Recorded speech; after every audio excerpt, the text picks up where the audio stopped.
Well, welcome to Commsverse episode 2 in a very, very busy place. And everybody's complaining because all the timetables have been changed around because of our fire escape this morning, our fire drill. But there we go. Moraine is here. Hello. Anouk is here. Hello. And Raj is here. Hi, guys. Tell us about yourself. Right, so I'm Raj from Logitech, so technical pre-sales here at Logitech. So one of the solutions engineers. I focus around all the business products really. So mainly I'll get brought into video conferencing side of things, but of course we do all the keyboard and mice and everything else that goes around, personal workspace as well. Neat. And we saw you in your home workshop. Screens all over the place and Logitech kit and all. You did my natural habitat. So it's not the nerdy kind of habitat that you're probably used to. Yeah, I have a is. window, it's Yeah, not a it basement.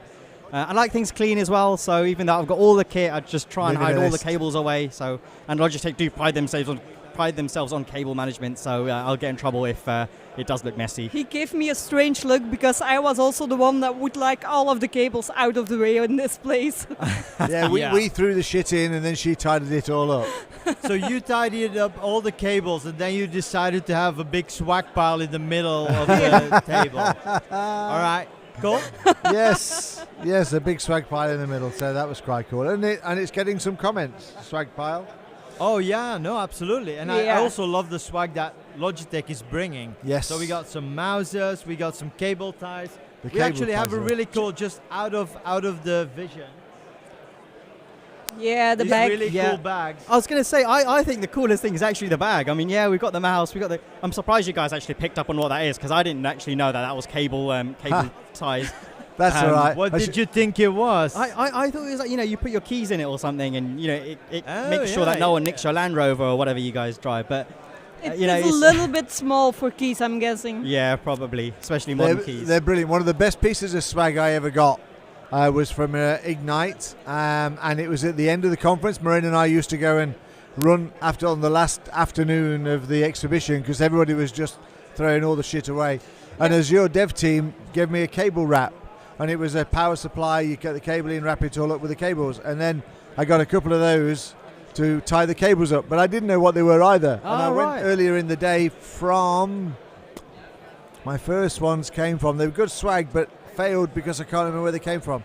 But anyway, and I actually had to go to the guy and say, "What are these for?" And he told me, and I went, "Yeah, I fell in love with them immediately." So just talking about best swags, I think a couple months ago we did an event. So it was a launch of our MX Brio 700 or 705 webcam. Now that is it's a 250 quid camera, but the swag that was at that event was that camera. So every bag and every attendee that came got a bag with a Brio 700 or 705 in Whoa. there. So that was definitely the event to be at. And I didn't get invited. No. we need to work on our PR, I think. I think so. Well, So Raj, what we do is we do live conference blogging and podcasting. So if you have an event, we could be there doing live stuff. You don't need to ask twice. You know what? The event's in the past, but I will sort you guys out. I will send you guys the 705. It's recorded. Remind me. Everyone's heard it, but I will send you guys the 705. Nice. We're changing the world on this podcast. We were talking about Jabra headphones only being in black, and you wanted them in Pink or blue or something. just like the keyboard comes in pink if you would use QWERTY.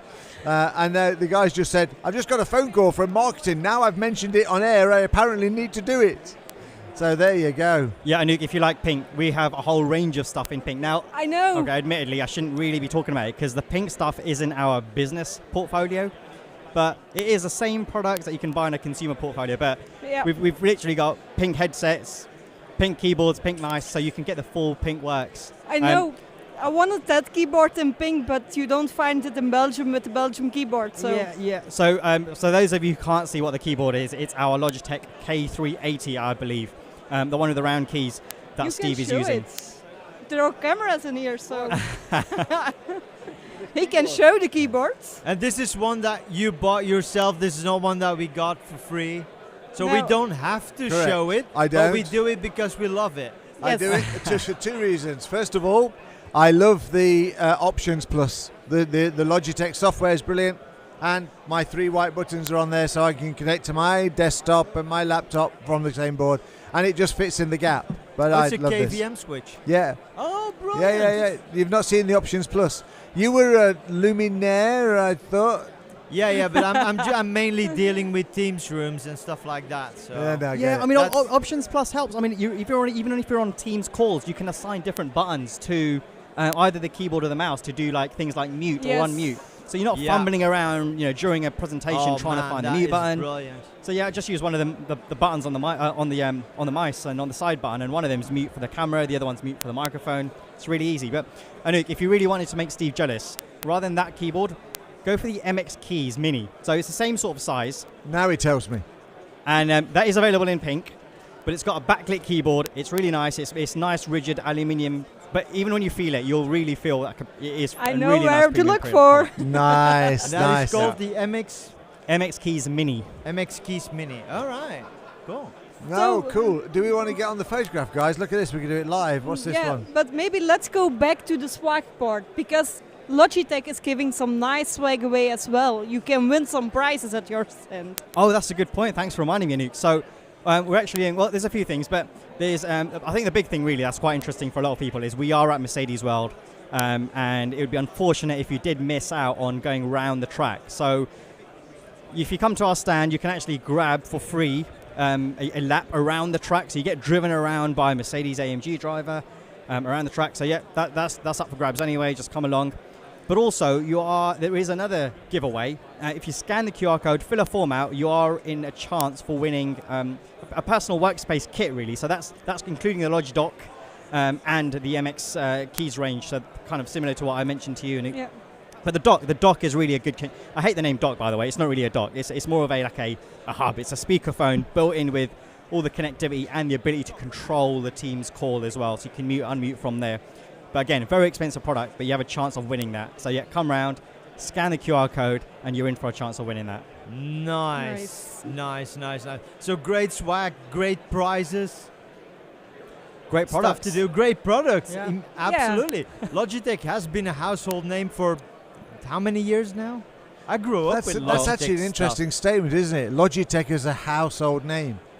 I don't know whether there is anybody else here that would fall into that category. I guess Jabra would do. They've been around for a while. Logitech is one. Yeah, I think it is. I can't remember the exact date now. It might have been like 1982 or something, so before my time. But yeah, and what was interesting is when I looked it up, it was the fact that we grew from a simple mouse. It was literally like one of the early wired mice. I think one of the earliest optomechanical mice or something. And then since then, there's been so many great products, not just in the business side of things, but in the gaming. Like I do genuinely love the Logitech gaming stuff. I didn't show you guys last time. It wasn't in my room, but I've got a gaming rig with like steering wheel and the flight simulator yokes and stuff. So yeah, it's just that's the stuff that you work hard. You've got all the Logitech stuff in your work time, but it's also great just to come back after a day of work and play. Play is our motto as well. Yeah. Nice. Yeah, I can't remember the last time I bought a mouse or a keyboard that was not from Logitech. I just can't remember. Yeah. It's every time I need something new, it's always logically a Logitech.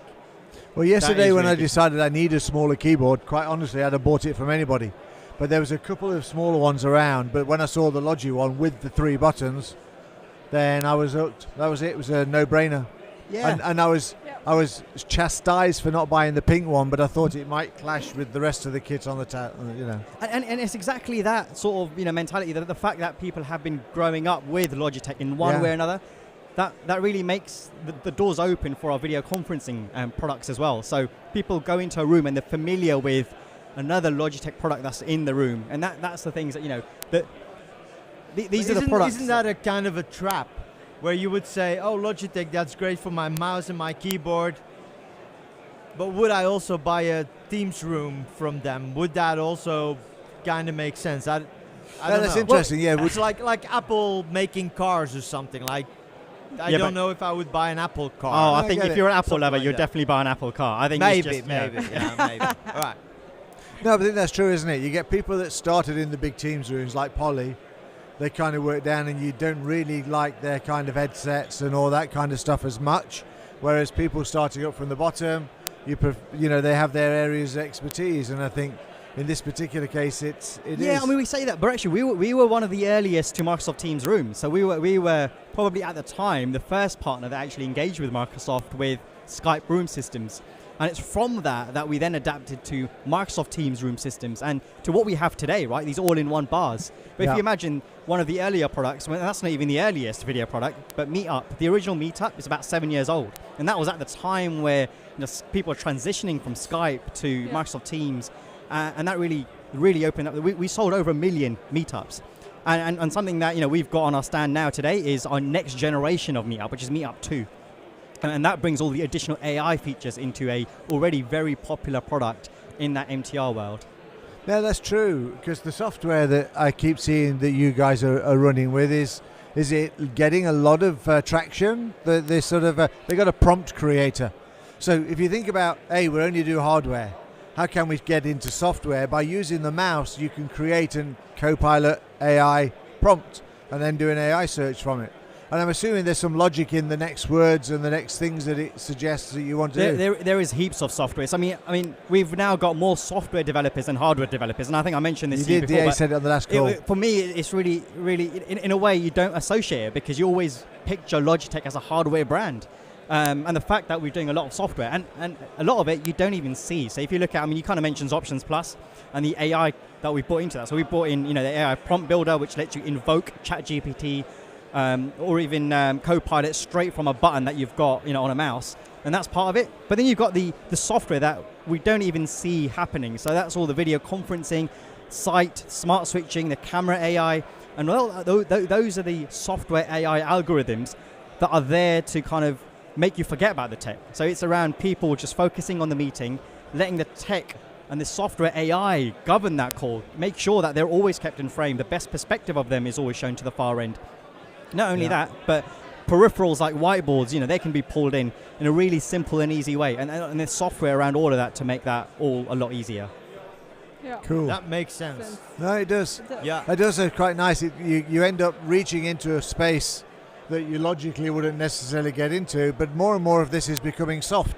We talked to the guy that's got soft chips for the phones, and it's all becoming a kind of scanning something, and it's all software driven. So it kind of makes sense. Yeah. So yeah, more software engineers. So do we get software in pink? That's the question. Do we get software in pink? No, never. never. You can if you want to. You ask at the wrong person. I'm asking the wrong person. I know that. I know you're not a pinky, but the keyboard you quite like the idea of. Yeah. So he's now going to get onto the engineering team, take the pink keyboard and rearrange all the letters for you so it's an AZERTY one, and you're all good to go. Well, we could print off some stickers and send it to you. You can stick it on. We can make sure that the stickers are pink if that helps. And then you'll get, your AZERTY keyboard that you needed. Nice. I will check the other one you've mentioned. So, check the MX keys. I think the MX keys may have more options around the different types of keyboards, so that could answer the question there. Yeah. And then I will have a pink desktop, then I will send pictures over to Logitech. That would be great. You never strike me as a pinky girl, really. Not pinky, but yeah, that keyboard was nice. You were wrong. Obviously, I'm wrong. For somebody who's wearing green, yellow kind of vibes, you mentioned pink a lot. But I have a pink dress with me as well, so maybe I will have that on tomorrow. Ah. So the really important thing, if we're going to be completely accessible to everybody in the world, do you make keyboards that wear heels? It's funny when you mention that, because when you do mention that, I kind of picture the clips that you get on the bottom of keyboards and they actually go up on stilts. That does kind of look like heels, doesn't it? Louboutin heels. Yeah. Partnership with Logitech. Yeah. Then the back of, then you need to have a black keyboard and the back of it needs to be pink or red or something else. Interchangeable legs. Are we talking about Jimmy Choo keyboards now? Louboutin. What was that? Christian Louboutin, the one with the pink. He's a pink. I don't know which ones now. The very expensive ones. Okay. Yeah. I go for the cheap heels, by the way. I'm not that bougie sort. Yeah, cheap boots. That's cool. Alrighty. Just one more question about your hardware, like the new things that are coming up. How many of the hardware things that you're bringing out will have an AI button? I think in some way or form, everything has some level of AI. So across the portfolio. So, as we said, with the keyboard, there is the Options Plus, which brings AI into even simple hardware products. All our video products. It is about, I'll be honest. Now, everyone has video bars. So having a video bar doesn't really differentiate us. It's what we do from a software development perspective and an AI perspective. That's really what's going to differentiate us. And we keep the end user in mind. We've always been consumer-centric. We understand the consumer, and we use that to kind of make it as easy as possible for the end user to use our products. And we'll always continue to develop that. Yeah, I get that, but how many devices will you bring out that will have an AI button on it, like a Copilot button? Sorry. yeah. So we've started to do that. Actually, I can't remember which mouse it is, but yeah.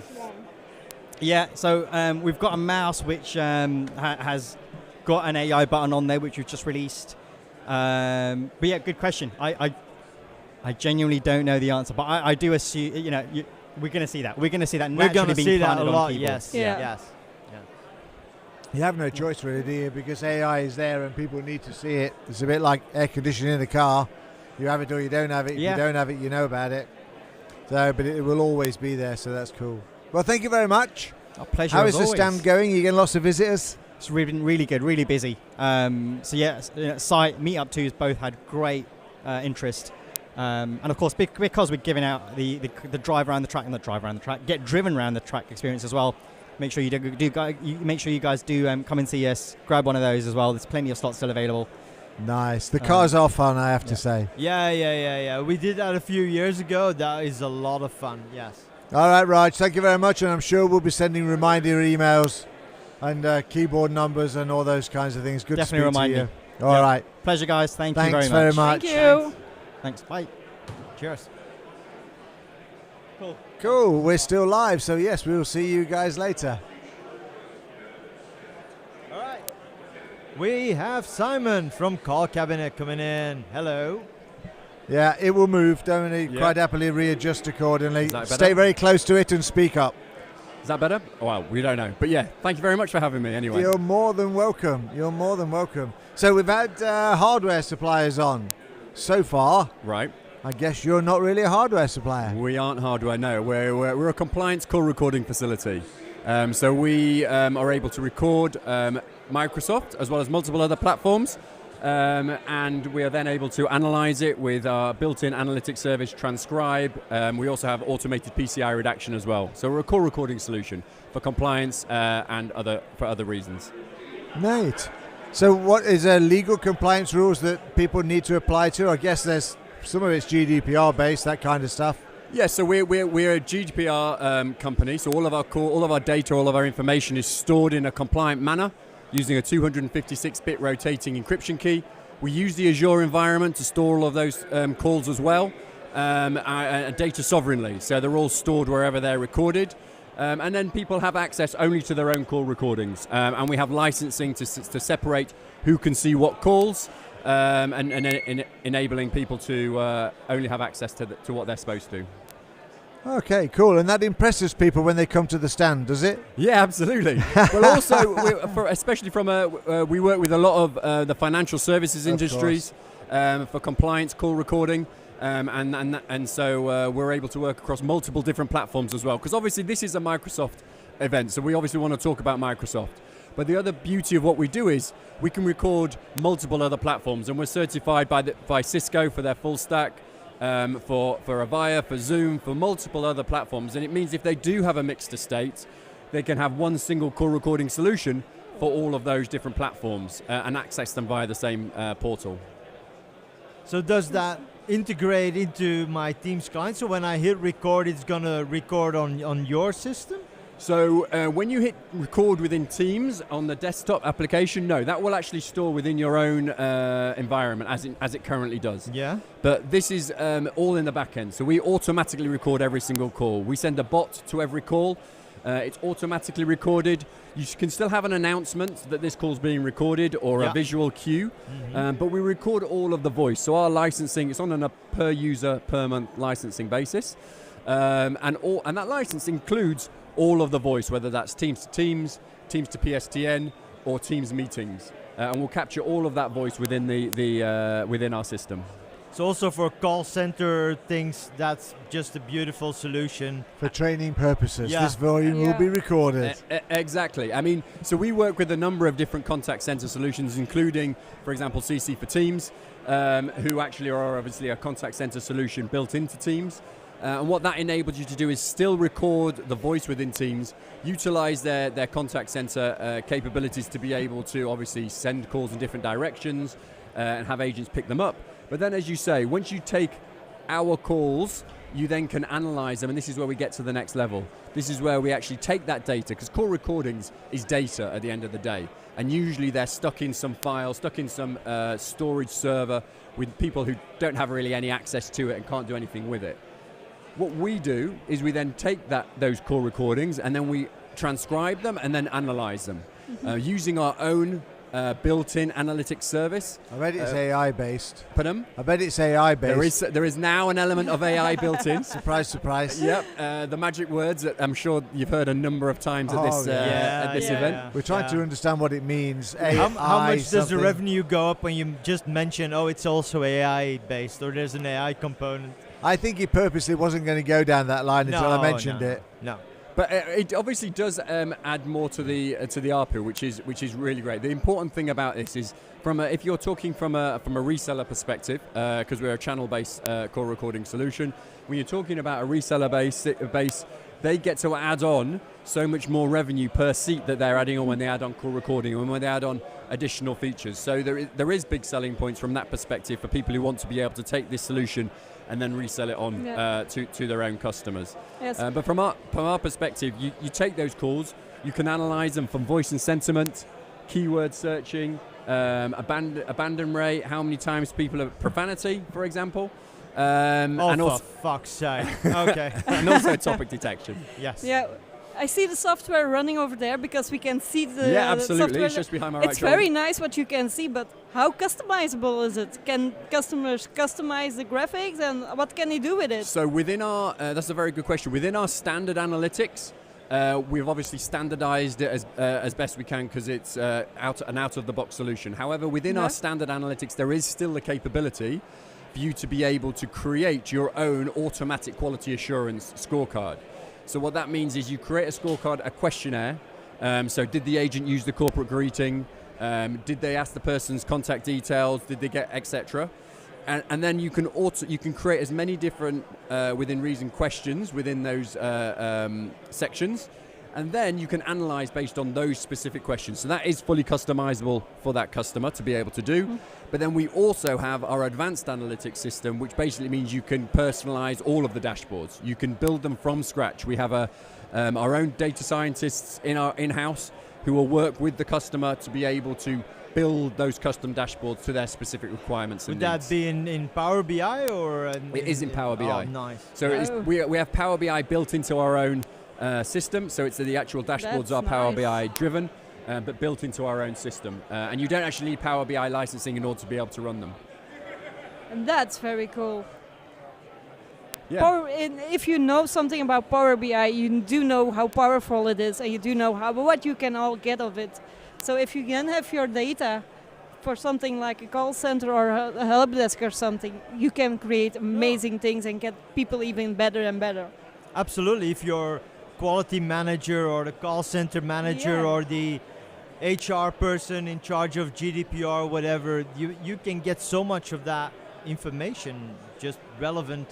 Yeah, and that's the idea. The point is, a standard quality assurance manager, if they're doing this job manually, and don't get me wrong, you can do it manually with our system as well. We have a manual quality assurance capability, but the average quality assurance manager can check around 3 to 5% of all calls, just by obviously the nature of the beast. There's one of them. Of course, it takes time. And 100 people. But with our system, once you do put in the analytics service, you can then analyze 100% of the calls and then choose those 3 to 5% that you actually want to check based on the feedback that we're feeding out, whether that's in the graph formats that we've got about the key metrics that have been hit that day or that week, or whether or not there's the silence time. If you want to look at which agents have had a heavy amount of silence time, which generally gives you the conclusion that they don't really know what they're talking about because they're having to look up things or they're They're mumbling over their words or over talk even. All of those different metrics we have built into the system, and you can get them at a click of a button. Yeah. So if you look at the breakdown of the company, how long has the company been around, by the way? So it's been around since 2012. It's actually, our head office is in Boca in Florida, but we're a global business, so we've got offices obviously here in the UK, in South Africa, in Florida, in Europe, and in Australia as well. And in the UK we've been going about 5 years, but we're already obviously quite a big name out in the marketplace, and we're growing all the time. So typically as an organisation, I guess you've got hardware people, of course, the sound people, of course, analysts. What is the breakout of the company typically? I mean, do you get mostly data scientists, or do you get mostly analysts, or mostly technical people? So we've got a large technical base, and funnily enough, we have been bringing in a lot more technical people more recently, especially on the analytics front, to be able to help build those specific bespoke needs that people are requesting. But then with anything, the nature is you're going to grow the sales team as well. So we have sales teams in each one of those different regions. From a support perspective, we don't actually have a major support centre in the UK. We utilise our South African team. They've been actually around the longest, and therefore, and it means we've been able to create a good hub of knowledge experts. Experts, exactly, who can all feed off each other as well, to be able to answer. And obviously, they're on the same time zone as us. That and then helps. we also have a US sales and team as well, and support team. But we're spread. There's different. We've got teams in different areas to be able to capture the needs of the different regions, basically. Nice. And what's your customer base like? Banking, I'm guessing, is high on the list, but there must be others that specify or require the kind of compliance you're talking about. Yeah, so we do work with multiple different types of vendors, whether that's from wholesalers or just resellers, to be able to, whether they're vertical specific, so we've got specialists who just work in financial services market, or in the legal market or contact center market, but then others who range across the board. So we've got a number of our partners and resellers here as well, so it's always good to see them, and actually some of them attending the exhibition as well. Neat. I didn't add a question. Oh no, you gave me the look like I want to say something. So I was like, the one thing I know we touched on it briefly. The one thing I also, we half mentioned was our AI and GPT built in. So we have the capability within the platform to be able to summarize calls as well. So you can take a call of however length, and you'll get a GPT summary of that call. And we also are able to give you, like, you're able to ask it questions. So chat with your data. And if people do want to hear more about that, we're presenting tomorrow morning on one of the speaker slots. I think it's 9:15, and we're going to be talking about how we work, or how we complement the Microsoft Teams and Copilot environment with the additions that we can bring to the platform. That's brilliant. Do you ever see it replacing that by becoming a full service for being able to sort of provide knowledge intelligence? If you're transcribing every call anyway, there's a huge amount of data there to bring all kinds of information out that people wouldn't even thought about. Yeah, exactly, and that's what we're doing. We were able to analyze that and bring that to the customer, to the end user, so that it's not trapped. That's the point. It's unlocking that data and giving it for them to be able to utilize. I think it's even more than that, because today, how many calls do we even record? I mean, a lot of them, yes, but with this system, you can actually, something that has been a black box for years is now open, and it opens up a whole new can of information that we do with suppliers and customers and whatever. So all that information that was never available is now suddenly available for tracking, finding new sales opportunities, things like that.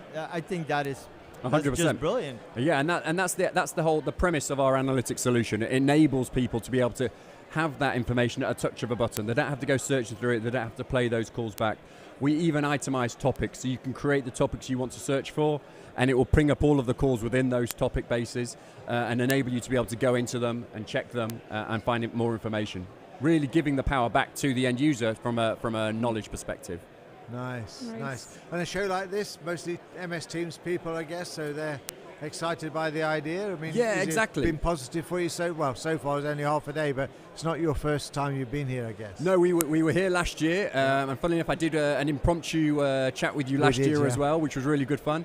Hence why I signed up again to have another chat with you today. But yeah, we are. I mean, the conversation is predominantly around Teams here, as you would expect.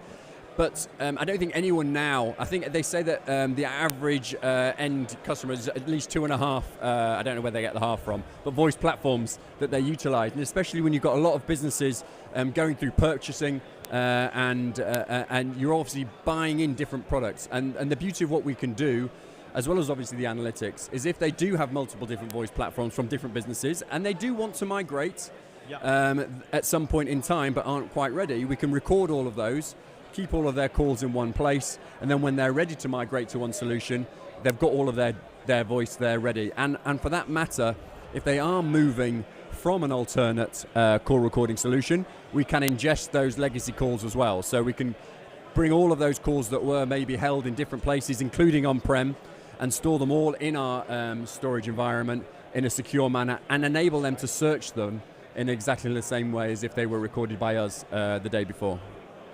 So, So Anouk?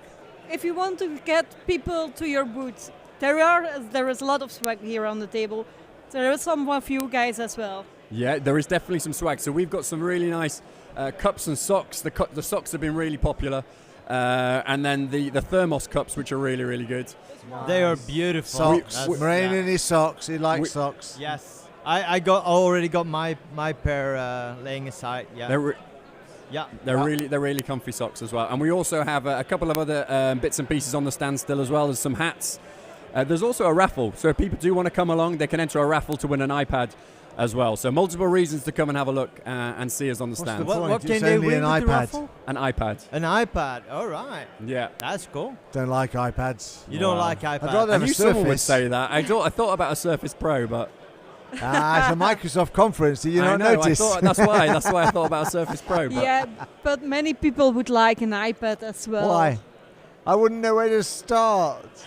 Honestly, stick an Apple in front of me and I go, what?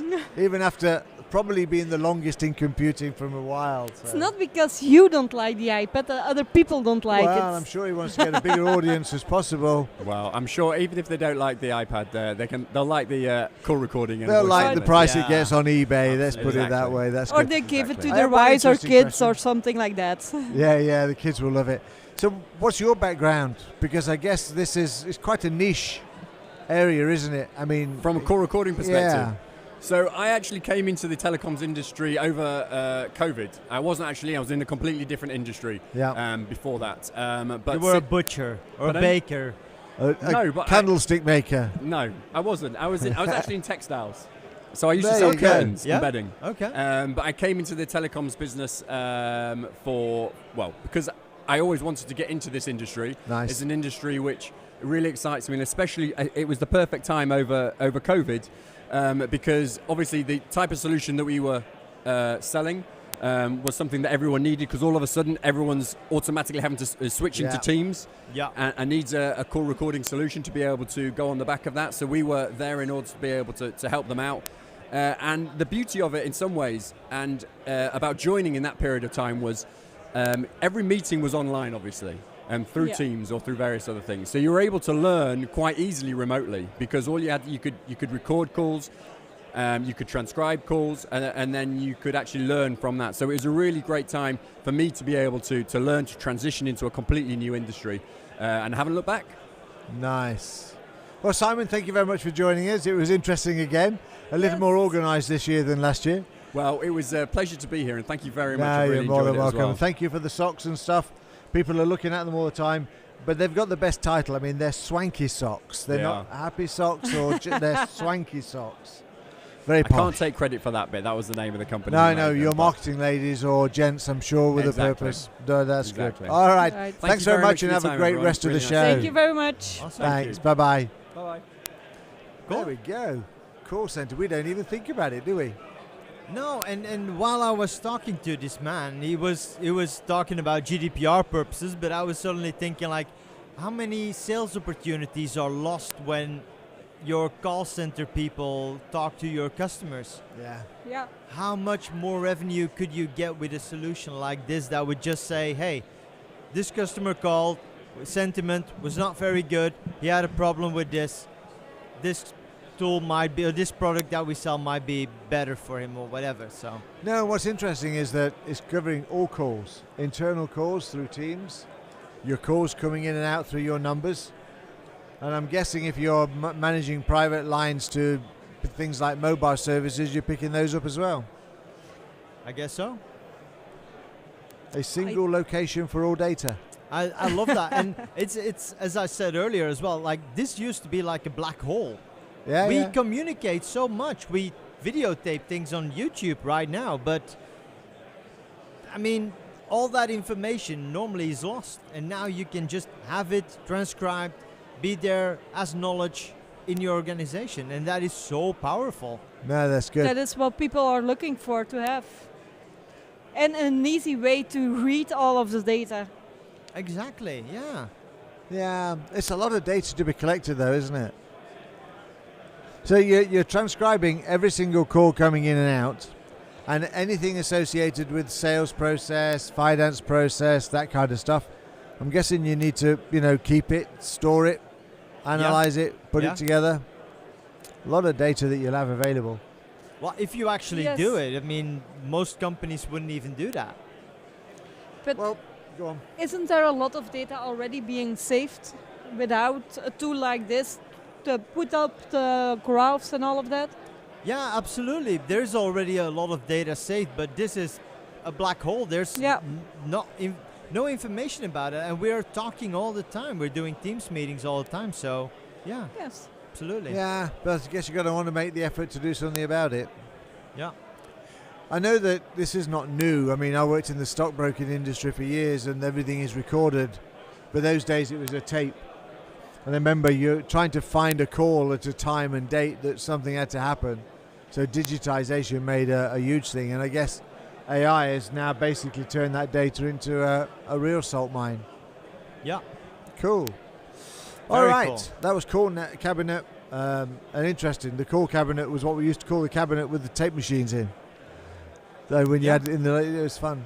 All right, what else has excited you about Commsverse? We're waiting for our speaker to arrive. Who is our speaker? Kevin. We have Kevin. Kevin in 4 minutes, but it's all right. It's still early. We What gave him a else- time. What else is going to be exciting? Because Marie is going to speak. I see other people that we are having later on, so we can just drag them in. No, we won't do that. Otherwise, No. they'll turn up. Kevin will turn up in 4 minutes, and we're good to go. So So- we just need to fill 4 minutes of Yeah, time. can we do that? Of course we can. One, We've been doing podcasts two, for 5 years. I mean, we can do that. two. If the two of you start talking, you keep on going on Tell and us going about on and going Fusion on and Talk. going on. Tell us about Fusion Talk. That's your podcast, and I know I have Together with something to you. do with it.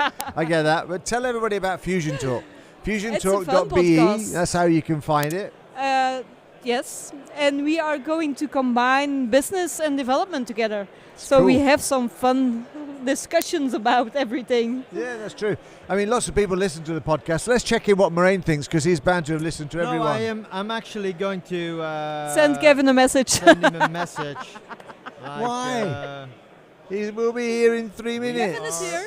Waiting. You see, I there told he you is. he'd be here in Alright, 3 cool. minutes. You can. You're only 7 You minutes are- late. That's fine. No, he's No. not. 40. He is early. It's Steve's fault. Steve said 3 so. minutes. I thought it was half past. Half past. No, no, No, no. it's all fine. I am Look. very sorry, sir. I Look, am very I sorry. try my best. 12:40. I reschedule my meetings, and I get abuse from you. So yeah. he did a great job You need with to be nice to him. rescript. Tell him a good joke. Yeah. No pressure. What's your daughter's favourite joke? Don't You've say always Viva got a joke Topics. from your daughter. Oh, we had this joke. Oh, damn! What was it? Memory Man. My daughter we had a live, really by the funny way? joke. We but are live, yes. yes. I can't remember for the. Life No. of me. There we go. Are you that old that you can't remember it anymore? I am so bad at remembering jokes. Really. I'm the same. You need Copilot. That's what it is. Yeah, but Copilot Yeah. is just bad at jokes. as I say, to be more like Moraine, he needs Copilot. Yes. I just need a good knowledge management system. Does anybody know one? Kevin McDonnell, how are you? Welcome. Hello, not bad. Good to see you all again. We need you here. No, we do. We have been talking about AI, wondering what the hell it is. AI is your thing that will make your life easier so we can all retire earlier. The thing. It's not the thing that's going to make us all work harder instead. The thing. I Honest. love that. Not at all. Never. No. So is that what you're going to say in your presentation later today? This is the thing that will make your life easier. Well, I'm talking... Yes. Copilot is the thing that makes your life easier, makes you more productive, innovative and insightful as well. So if we chop your head off, will it say Microsoft through and through? Yes, I'm like a stick of Blackpool rock. Just says Microsoft throughout. So, yes, absolutely. The pause of the fun. So tell us about your presentation. So what is it? The key message that you're going to... this afternoon, is it? Tomorrow. So Tomorrow. tomorrow morning, 11:15. I think 11:15. Speaking about building an AI strategy with Copilot. So I think the important thing is everyone's talking about AI. And if as an organisation you haven't got strategy on what you're going to do about it, we're getting into kind of shadow IT territory where people will be using ChatGPT, they'll be using, what's the one beginning with P, things like Phi3, all those different things that are available, and you're not necessarily got the right controls over it, you're not necessarily putting the right responsible AI, the governance you need in there, so you've got to put in place a strategy for how you're going to address what people's needs are. Some of that will come in the kind of simple free Copilot, so I'm not saying you have to invest money. You could bring your Copilot that's in Bing, your one that's in Edge, even Windows Copilot, help people with prompting, help them along that world. Or you can get it more embedded with things like Copilot and M365.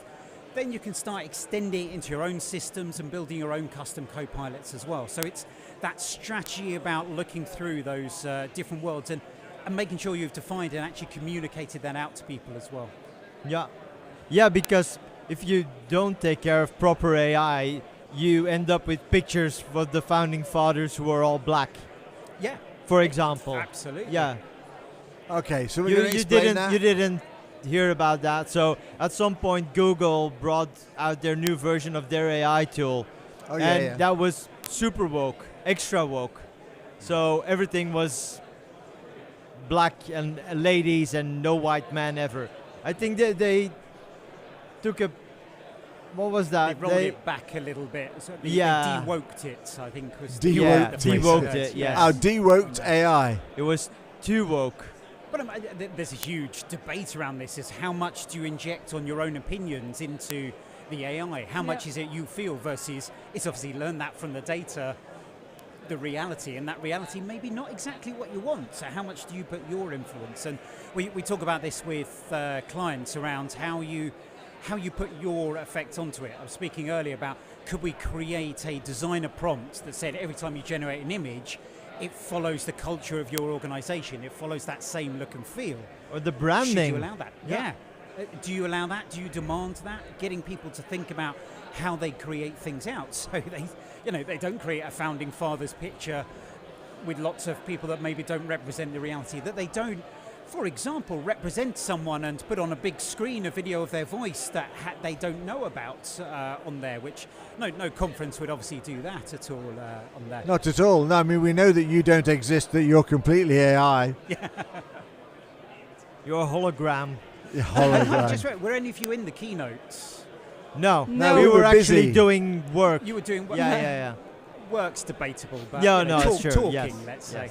Isn't that what work is? So in the keynote, the intro to it was Will Rowe, well known around Commsverse, agent that runs MS Talent. They mocked up a video using a snippet of his voice, turned it into AI, and did a fake video called MS Talent Lists, talking about all these Windows 2003 roles and Skype for Business and things like that. Now, there is certainly an ethical decision. I think he found it funny, just about on there. But, we're getting into that world where we need to kind of think about these things and lay out to everyone, these are the policies you need to think about as well. But people did that before. It's just that they did it manually and with a lot more effort and work to sort of replicate and You don't want to mislead. do it manually. No, what I'm takes too trying to much say of is your from an time. ethical perspective, Yeah. that hasn't changed.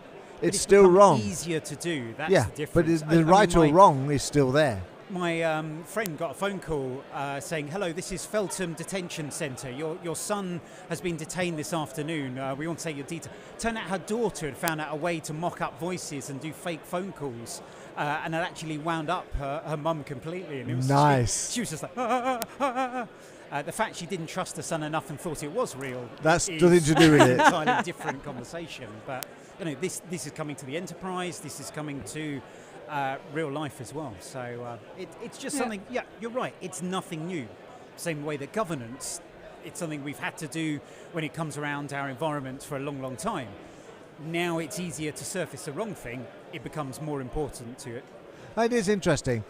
I mean, even now we're streaming on YouTube, all right? And recently, in the last few months, they put a new paragraph on YouTube.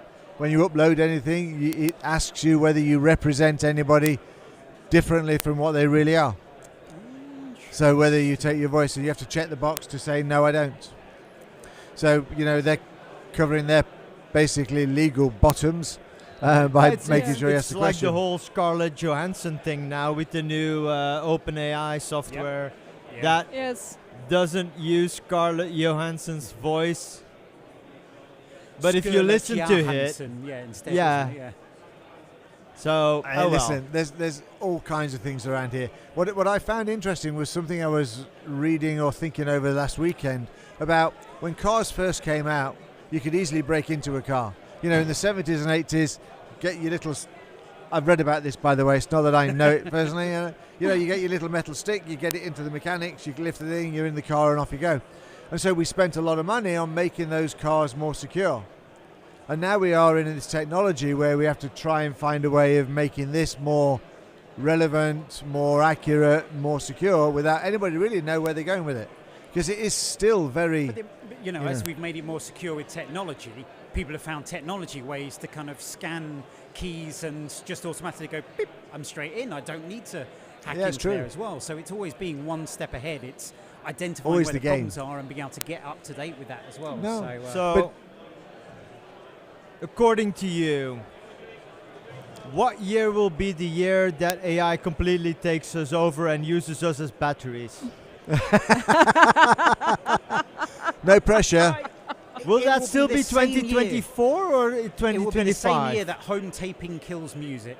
So I think we'll just adapt. Things will change. We'll have these good panic, and it's good because it services the things we should be checking on, but it's not going to actually kill things. It's going to make life different. Yeah. I was laughing earlier about it makes us more productive, therefore we'll have to do less. One of my favourite books, Utopia for Realists by, Rutger Bregman, and he talks about, moving towards this 3-day working week because we can do less. The reality is we just do more instead of working. We develop, exactly. we invent more. That has been my point for years. Oh, in the I didn't realise that, Maureen. In the 60s, we had the man going to work from 9 to 5, the lady staying in the house, taking care of the kids. At 5 o'clock, the man came back. There was food, and there was a whole evening of board games. And now the man and the woman, or the he, she, we, they, them, need to work from very early in the morning to very late at night. We are so busy all the time. And isn't that because we want to? We like it. We've been sold this flexibility. It means we can take time off in the lunchtime and sit outside. But we don't. Nobody does Did that. Yeah. Yesterday, only when there's a fire alarm this morning. Yeah, when there's a fire alarm. then we go outside. Yeah. We're IT people. We are always don't do available outside. for work, so we are always working with the phone and everything and for that. So but that's a choice. I think we sit and talk about it all the time because we end up messaging early in the morning about work, and we go, yeah, here we are again. Doing this. It's a nice space and time to do it. But then equally, she'll disappear off and do her nails at 2:00 in the afternoon. Me, I leave mine till the afternoon. About you 4. need to set priorities. Freelance life. I know, man. Because business is booming. But let's just try and get reality in it. One thing I would say is, though, we've got to help educate people that they can do it, to teach them to say no, to set their boundaries that are individual to them. I think that's not always easy. So. No, it's not easy, but I think that, the lockdown and the last few years has made people realise a lot more about that reality of life and doing those things in life. So I think that is there. I think we're potentially turning away from some of the advantages that brought on. I think people are feeling a little more pressured and that kind of stuff.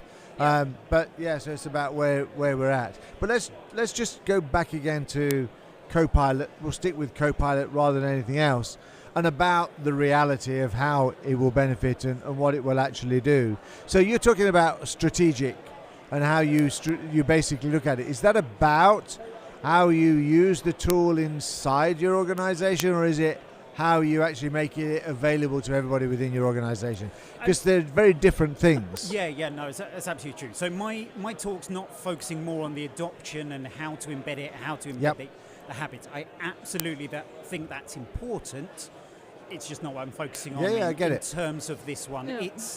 It's how you embed what you need into that flow and looking at that demand, because there's things one Copilot step can before do. the whole adoption part. There's things that Copilot can do, but there's an awful lot it can't do. It can't by default go out the Microsoft 365 barrier. You need to do things to be able to do that. And if I want to go and book leave, if I want to pull data from my, let's say, ERP system or my IoT in a factory, I want to be able to see the numbers from that.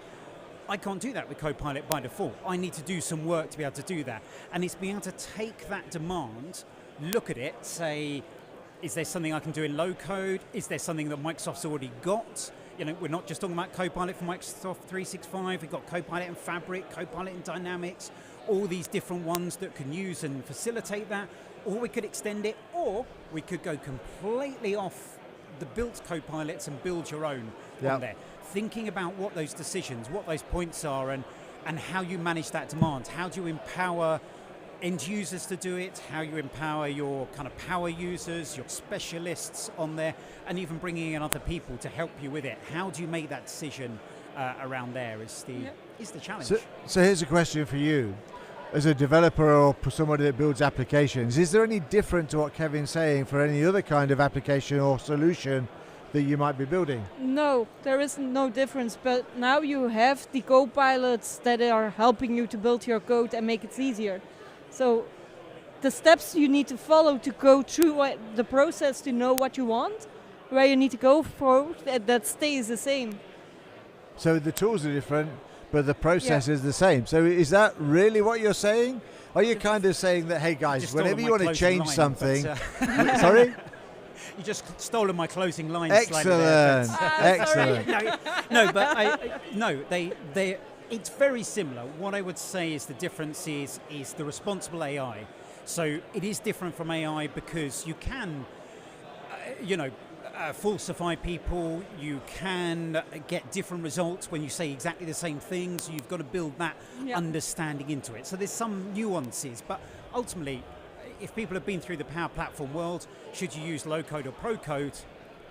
It's a lot of the same sorts of conversation that you need to be having. When it comes to buy versus build, I mean, I've heard there's a good podcast episode that covers that. I mean, there's still a lot of things missing. We start talking about AI solution, AI Studio, Copilot Studio, and what it was capable of, and the fact it's still got a long way to go, really, as to where you're going. Yeah, Moraine in pictures is off. Point a camera at him and he loses it completely. There are so many cameras, so many people taking pictures the of us fame as well. level is overflowing. The ego's going, what? Of course, yes. It was cool. So yeah, there's still a lot kind of things moving in this space about in terms of where it's going, and it's that much more difficult to understand it though. So I got lost. I've told this story to a few people, so everybody else gets to see it now. I suppose. Am I actually on? No, I'm not. I will be now. There you go. Everybody else gets to hear it now, and that is that. I asked. I uploaded a picture into AI tool, and I said, "Hey, analyze me," and it did. And I said, "Now put me into a steampunk location." Analyze me. Analyze me. I bet he had to think really hard on that. Actually, no. Surprisingly, it was only a few seconds. There wasn't that much depth. But there you go. But basically, it described me, and it put me in a steampunk image. So, I was sitting there, Mr. Steampunk. But it gave me the wrong beard. So it actually gave me a full brown beard. So I said, the beard is wrong. And it apologized and said, you're right. So it said, I'll change it. And it changed it. Nothing really changed. And I basically went through the story of getting it to analyze the photograph. So it knew that I had a goatee beard, that it was speckled and grey, that it was well groomed and everything else. I then also told it to describe the other beard. And it was a full beard and it was coloured brown. And then it said, you're right. Was the beard too short? No, that's not this case. But it knew they were wrong, and you and I all know what it needed to do. It needed to take that beard and put it there. It just couldn't actually, in its own level of intelligence, put it together. So having a strategy is one thing, but really understanding the limitations in a way that everybody understands is very complicated. Yeah, that's very true. It's a little bit the same like our last podcast we did some investigation with ChatGPT. Yep. And after all of my typing with ChatGPT, I said, all right, if I need to get this and this result that you gave me to it, what is the prompt that I need to write for the first time? And I did it on Steve's machine, and it wasn't the same result. So it wasn't leaving things out. No, that is because it is generative AI. No, we it know will why. generate something, and because it's generating things, it will always generate something different. No, so well, you will never get the same It was result. interesting with what it did was one generated 5 things and one generated 4 of the 5 things. So it somehow missed the point. So I'm going to ask a different question to finish off it's here, like Kevin. humans, basically. Yeah, no, Yeah, exactly. it is There like are certain that. things about that. Double check everything and all those things. So here's my question.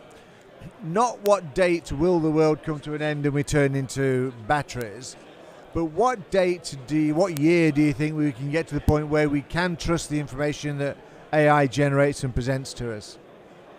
I hope we don't ever get to that point. There always should be that healthy cynicism.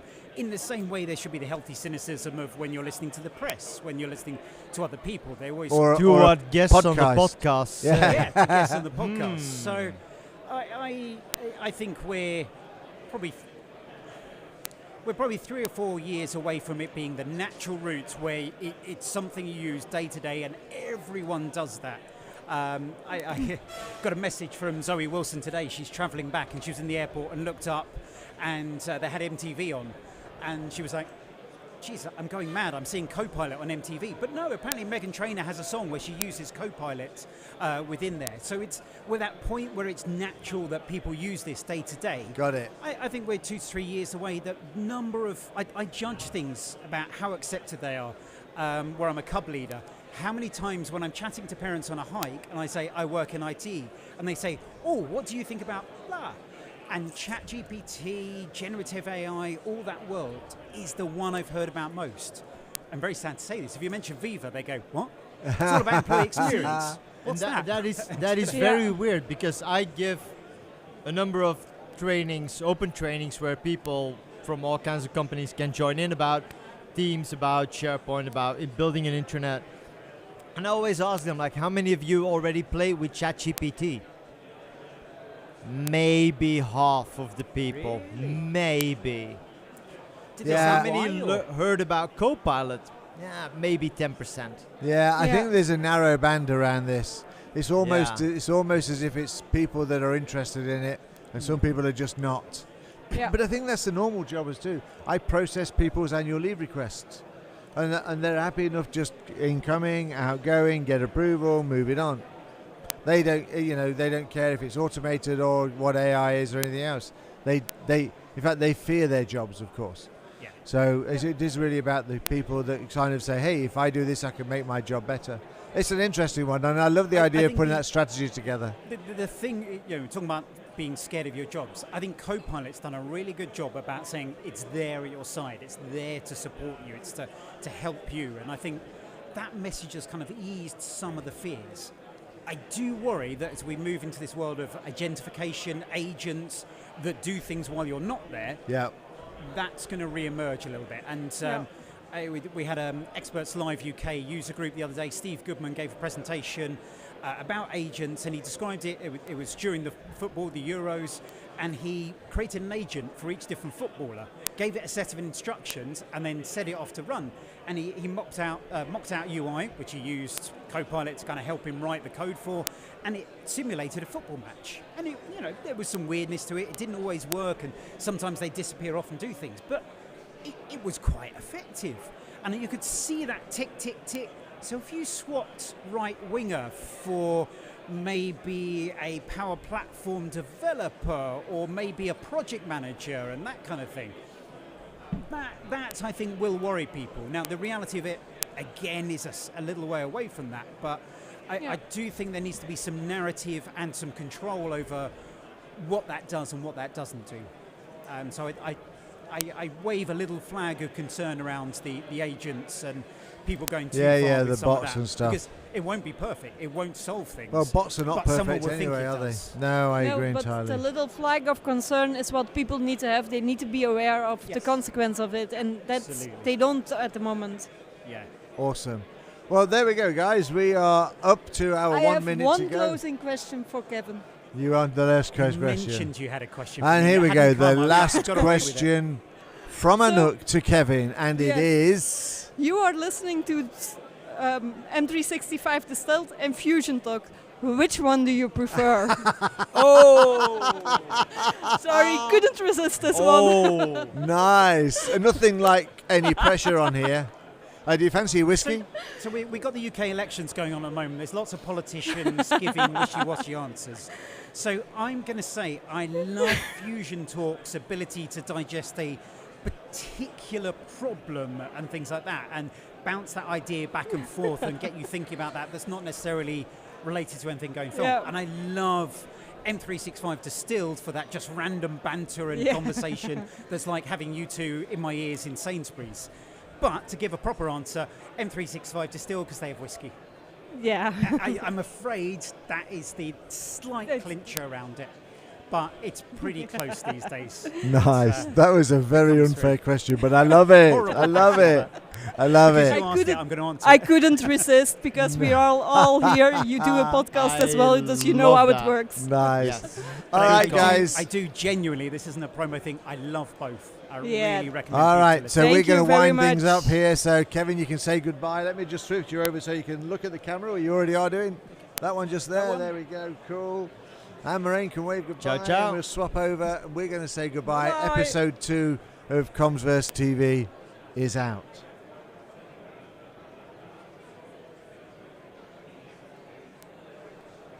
Oh.